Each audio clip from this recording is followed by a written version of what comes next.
আয়না ঘর থেকে বের হচ্ছেন গুম ও নিখোঁজরা। তাদের পরিবারের সদস্যরা ভিড় করেছেন রাজধানীর কচুক্ষেত এলাকায়। এই মুহূর্তে সেখানে রয়েছেন আমাদের সহকর্মী নাইমাল জিকো, সরাসরি যুক্ত হচ্ছে তার সঙ্গে। জিকো, আয়নাঘর সম্পর্কে জানতে চাই এবং সেই সাথে যে স্বজনরা সেখানে ভিড় করেছেন তারা কি বলছেন। প্রথমে যেটি জিজ্ঞেস করেছেন যে আয়না ঘর আসলে এই সম্পর্কে এখন পর্যন্ত সঠিকভাবে তেমন কিছুই আমাদের জানা নেই। তবে আজকে কিন্তু কচুক্ষেতে গতকালকে যেমন দেখেছেন যে এই আয়না ঘর নামক যে জায়গাটি আছে সেখান থেকে অনেকেরই স্বজন দীর্ঘদিন পর বেরিয়ে এসেছেন।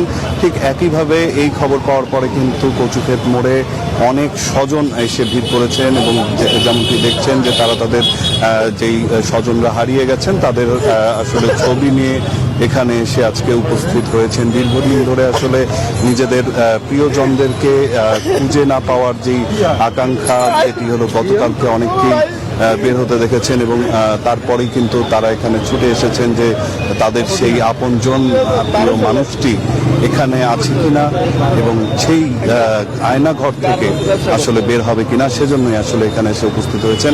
এখানে আমরা কয়েকজনের সাথে একটু কথা বলতে চাই।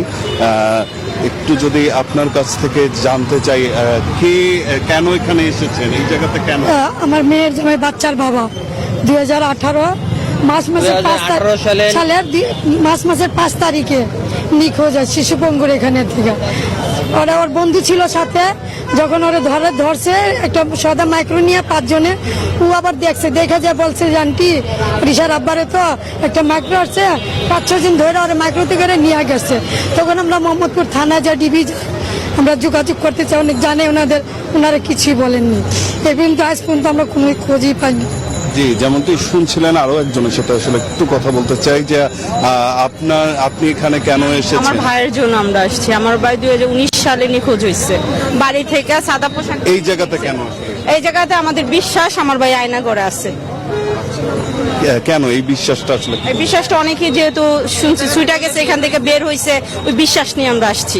আচ্ছা, কিভাবে নিখোঁজ হয়েছিলেন? আমার ভাইটা 2019 সালে বাসা থেকে নিখোঁজ। মার্চের 27 তারিখে রাত্রে 2টা বাজে সাদা পোশাকধারী কয়েকটা গাড়ি মিলা অস্ত্র ঠেকায় আমার ভাইকে নিয়ে আসছে তারা।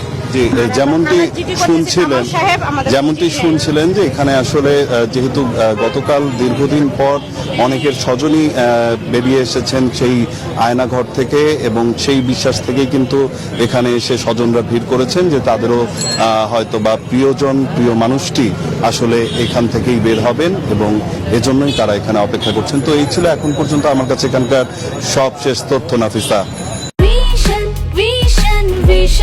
100% কপার কন্ডেন্সারে তৈরি ভিশন ফ্রিজ, তাই গুণে মানে অটুট থাকে বছরের পর বছর।